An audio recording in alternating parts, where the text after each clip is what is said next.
Well,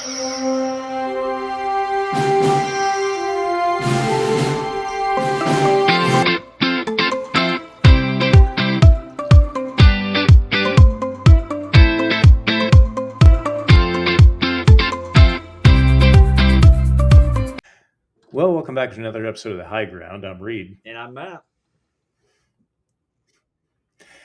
And today we're going to be talking about an upcoming special episode of The High Ground. Our first attempt at doing a live podcast show combined with clips, shorts, and anything else that we can muster. There's an upcoming event known as the Fallout Indiana Fan Celebration taking place on March 14th at 4 p.m. Is located at the Grover Museum in Shelbyville, Indiana. For those of you listening and or writing down, that's 52 West Broadway Street, Shelbyville. Once again, 52 West Broadway Street, Shelbyville, Indiana. And this is a fan promoted, fan put on, fan sponsored event to where nerds, cosplayers, and pretty much anybody that's a fan of the Fallout game, show, and everything else in between gets together and just tries to have as much fun as possible. This will be my first time going to this particular event, so I'm not entirely sure what to expect, but based on what we've seen so far, there's a variety of different vendors that are going to be there, and we'll get bring those up here in just a little bit. So, initial thoughts on doing a live version of our show, Matt. What do you think? Well, obviously it's our first one. We don't know what to expect. We're still amateurs at this, so me personally, I've never even been to a Comic-Con, so in that aspect, I'm ignorant as can be. I'd say we are both currently ignorant in the podcast realm for the time being until we master everything we need to master. So there's going to be a level of anxiety until obviously we get in there, we just get settled in and find our groove. How are you feeling about it? Well, I wouldn't say I'm seasoned much per se, but I've been to I think one PopCon, maybe two. I can't remember now. Which it's not the full on. Well, no, I'm sorry, IndieCon, excuse me, which is essentially Comic Con but more a local version for Indianapolis. Now, this event we'll be going to in just about 2 weeks is a lot more scaled down than that, but just using from our judging from that, I mean, these kind of events, they attract people of all different kind of walks of life, different professions, different age groups, et cetera, et cetera. You know, nerds come out of the woodwork. You know, you have some that just come in, just regular t-shirts, regular streetwear. And then you have some that'll spend weeks and months putting together various costume, makeup. It can get pretty wild. And just something that just kind of makes you do a double take, and it's like, wow, how in the hell did they manage to put that together?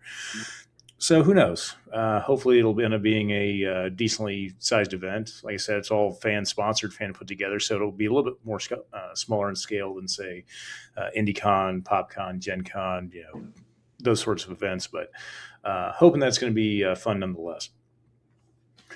So, shifting gears a little bit, just for everybody's awareness, in terms of Fallout, the long-running video game, way back when it started off as more of a PC game to where it wouldn't even be even recognizable by today's standards. I'm a little bit longer of a player myself. I started playing. I think the first one I ever played was Fallout 3 when it came out on the 360 once upon a time. And just kind of one of those instantly fell in love with it kind of things. Matt is a little bit more newer to the franchise and game, and so, but either way, we both kind of like what we see. We enjoy it. We look forward to going to this event. Well, one of the biggest things I want to bring up, just because we've kind of talked about in previous episodes, is the sheer scale of Fallout.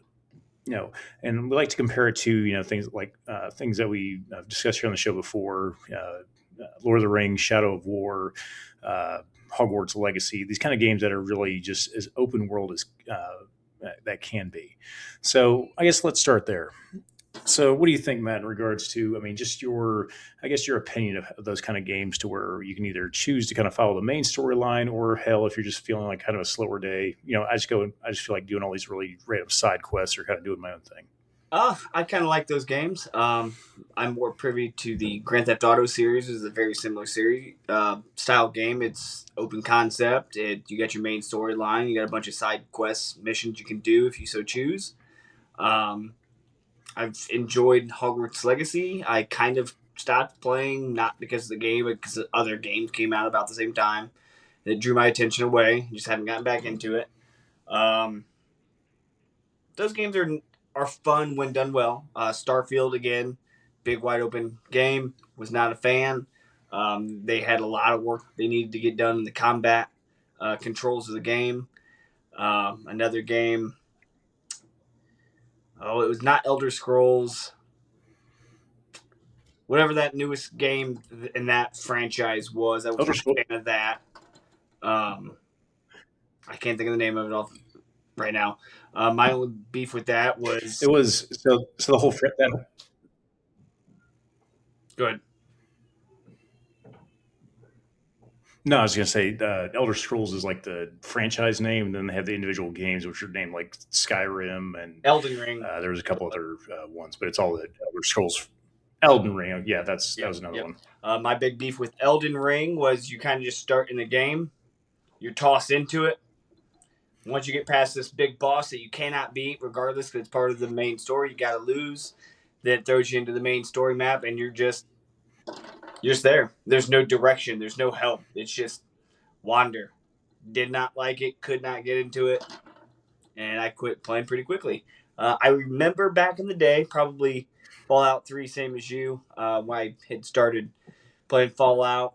But again, other games came out about the same time, and it drew my attention away. But since the TV show came out, it's kind of drew my attention back to the game series. I keep hearing good things about New Vegas. So here pretty soon I'll be getting back into Fallout and giving it another chance. So how about you? What are your thoughts and hopes of these style of games, and in particular the new Fallout games?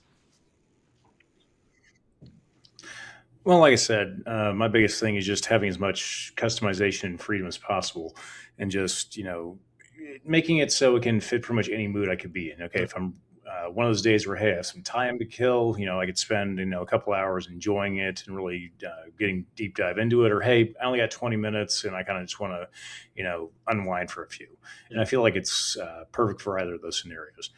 And what was I going to say before? Oh, I think another thing that really brings fans to this game is it's kind of, like I said, it's a little bit of something for everybody. So if you're a big action buff, you like shooting, you like Mhm. running and gunning, and taking over, all that stuff. Hey, there's plenty of that. There's plenty of that to go around. But there's also the element of the game that. My wife, she actually enjoys much more, and it's more the building and modding side of thing. And what I mean by that is like it wasn't as prevalent in the older games, but it's been more so in previous years to where you can get settlements and you can build, you can scrap parts, and you can kind of build your building settlements. You can like get NPC players to come and like work on your areas for you and build a team for you, and you could spend just hours building like a little mini town. It's almost like a lot of people like to play things like Minecraft or maybe like Sims, to where it's kind of a similar feel to where you'll just sit there and like build and customize and create, and that's your whole, that's your what you enjoy doing. That's like your gaming experience. And so I think that's another aspect of the whole thing that really draws a crowd, to where it really just brings home the concept that there's something for everybody. Uh, yeah, I can see that for sure. It's definitely got a lot of potential. I mean, those open world games definitely leave a lot of options on the table. It just you got to listen to your fans. It's my biggest uh, piece of advice to these game developers is get on these podcasts, get on these forums online, listen to how people are talking about your previous games. A lot of them are telling you what they want, what they didn't like, and they just get on these forums, listen to the fans. You're going to produce some truly spectacular games. Which I'm looking up right now. It's saying New Vegas is due to release in 2030, but the next one in development right now is Fallout 5. And the New Vegas looks to just be a remastering for the 15th anniversary of the original. So that's cool. That's something to look forward to for sure, Yes. and something I'll definitely look into, especially after I see the amount of technology that was put into Hogwarts Legacy. I'm pretty excited for the Fallout game. They've always been a step ahead in terms of their environment graphics, so that'll be exciting to see what they do, for sure. No, absolutely, and no, and that's I will give this to Bethesda. I mean, I like that they're trying to. It sucks because it seems like some of their games that people have been waiting for. The next Skyrim game, the next Fallout game. It's taking forever for them to put it together. But I like that. In the meantime, was it a year or two ago they released a remastered version of how was it? It was Elder Scrolls. I was spacing on the name. I'm probably smacked for this one, but it was like what do they call it, a shadow drop or something, where it wasn't Sure. announced, it wasn't like previewed or anything. Everybody found out via social media clips, to where they just randomly released without telling anybody a remaster of the old game, Oblivion. which still by modern Oblivion, yes, thank you. And that just it sold like crazy overnight, and everybody was really excited about it. And I think that's what they're kind of hoping for the future. I mean, the whole New Vegas remaster is a little more planned, but some people were thinking for the longest time they were going to do the same thing with Fallout 3 or some other games of Bethesda. That first one kind of gave them that that eagerness, like, oh crap, we want them to do it again, we want that was awesome, let's like have some more of that. So, if nothing else, for the things that can annoy you about the gaming studio, or the makers of Bethesda, they definitely have their gems about them as well. Yes, for sure. And to get back on the IndieCon topic, I know you had sent me some advertisement saying that the Phoenix is going to be gracing us with her presence. That's kind of exciting to know, and hopefully we'll make our way over to that area. That'll be fun. Have you heard about anybody else relevant that's going to be there?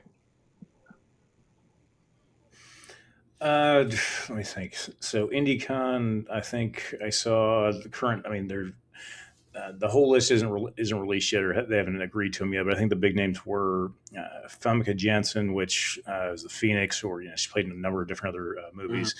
There's also Laura Prepon, big That 70s Show fans, and Yep. more recently starred in the popular series Orange is the New Black on Netflix. I'm excited. And I know there's a lot of like animators and voice actors that are lined up so far. But I think that those are the big ones as of right now. But the event doesn't take place until I think June, so there's plenty of time for others to sign on, which they usually do with that amount of time. So, and like I said, they're never bad events. There's something for everybody. Like one of my biggest things I liked going to things like this was the really random vendors that are there. What I mean by that is, like, for example, there's this coffee company that I didn't even know existed in Indiana, small batch, whatever. That the theme of it was a bunch of like, it was like Wizard something coffee. I forget the name of it, but I've been trying to find it again online, to where, never knew they existed before, and just like, oh, and we have spent like a couple $100 just on coffee because it was Mm-hmm. that good. But like I said, always a surprise in a good way. Lots of fun for everybody. And I guess while I'm on the topic, if you don't mind, there's a couple of vendors that were announced on the um, Fallout Indiana fan celebration social media pages. And here I'll just kind of go down the list and give you Okay. kind of an idea of what some others that we'll see there. Now, granted, I haven't looked into these. I mean, if you got your computer up, you can probably pull one of them up just to kind of get some more whatever one I'd call them. But the first one is a small bakery called Two Mamas and a Whisk. It looks like a small. I'm guessing two. I don't know. It looks like a bakery company, and our organizer that's helping put together this whole thing has done a fantastic job in taking various logos, various themes and whatnot, and really bring the Fallout theme to them. So there's Two Moms and a Whisk. Their next one is a handcrafted crochet store called the Fairy Shop. Now, Mm-hmm. just kind of seeing a couple things that they posted online, it's kind of your little specialty crocheting projects. Mm-hmm. It's never really tried myself, but hey, who knows? Another one. This one kind of caught my eye. High end horticulture company called Chick Leaf, and I was actually curious as to what that meant. Was it was more of like kind of a plant shop? It's a like specialty. I don't know. I'll have to see what they bring to the table when we're there. Hmm. Another one, Punch It Graphics. Apparently, they make custom signs, posters, and one of the things they're advertising just for this event are Fallout themed ammo cans and lanterns. Now, what I saw from the social media post, the lantern looks like a nuclear reactor looking thing, green glow, whatever. I guess something either they sell or maybe they just made specially for the event. And then this one, it kind of made me laugh. The company's called Man Buns. You say man bun, you think of like the Yeah. little hairstyle, right? Yep. But apparently, it's another bakery who specializes in cinnamon rolls. So I guess that's kind of the gag, man buns, referring to like cinnamon rolls and shit. Yeah. So no, Yeah, those sound. and I'm sure that's interesting. just a few that are going to be there. This is just the ones that film. Good. Well, we'll see. You never know. I'm sure there'll be plenty others there that haven't been advertised either. But and I guess I'll use time to kind of throw in our promo video that, once again, our fantastic hosts, the organizers for Fallout Native Fan Celebration, put together, especially for our podcast.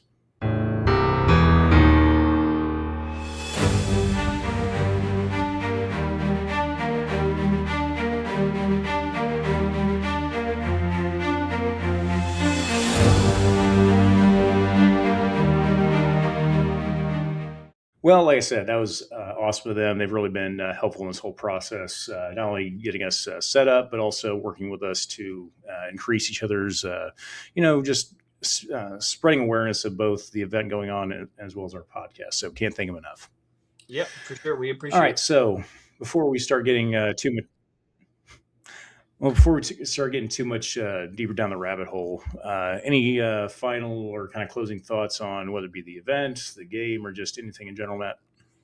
The only thing I have to say is want to send our appreciation to the people setting this event up. They didn't have to let us in, but they did, so we're gracious for that, and we're going to do as much to help them as they've done to help us. So just want to give them a little shout out. You. Well, yeah, I just want to say that I totally agree. I think that it's going to be a great time. As I said before, this is our first time attempting kind of a live podcast, kind of live episode, probably broken up in a little bit of chunks here and there. But who knows? We'll kind of play it by ear and hope everybody there has a good time, and because I know we will too.